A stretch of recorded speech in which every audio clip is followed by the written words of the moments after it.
I didn't think much of my backyard at first.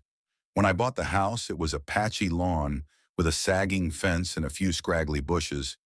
But after 2 years of weekend projects, compost piles, and more trips to the garden center than I care to admit, I had finally created something beautiful. A winding flower garden with mulched paths, raised beds, and native plants that attracted butterflies and hummingbirds. It became my sanctuary, but not everyone respected it, especially Karen. Karen lived behind me in the house with peeling shutters and a live, laugh, love sign that hadn't seen a cleaning since 2016. She was the kind of neighbor who never asked, only announced. Loudly. She didn't visit so much as invade. The trouble began innocently enough.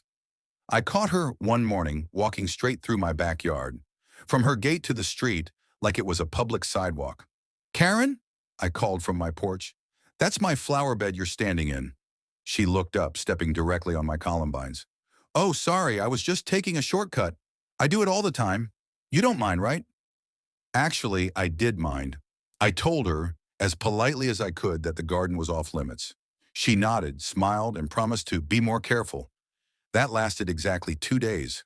By the next week, she was back at it, sometimes with grocery bags, sometimes dragging her little dog behind her, trampling through my freshly laid mulch like it was the yellow brick road. So I installed a sign. "Please do not walk through the garden. Private property." It was firm but friendly. She ignored it. Then I planted thorny shrubs along the most obvious path. She walked around them, still through my garden. The final straw came on a Sunday morning. I woke up, stepped outside with my coffee, and caught her standing in the middle of my zinnias talking on the phone. "Oh, hi," she waved as if she wasn't crushing half a season's worth of work under her sandals. "Just passing through. Love your poppies, by the way." That was it.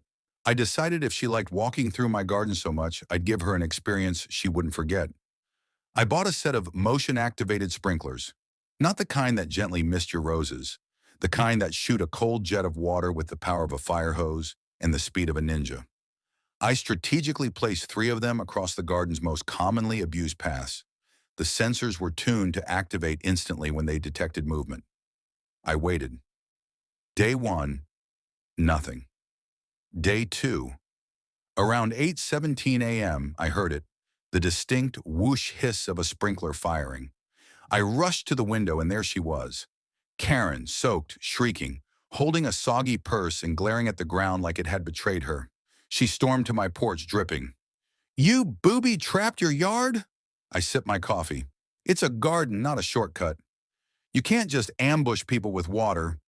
You can't trespass through private property either." She stomped off, muttering something about calling the HOA. We don't have one. The city, no ordinances against garden sprinklers.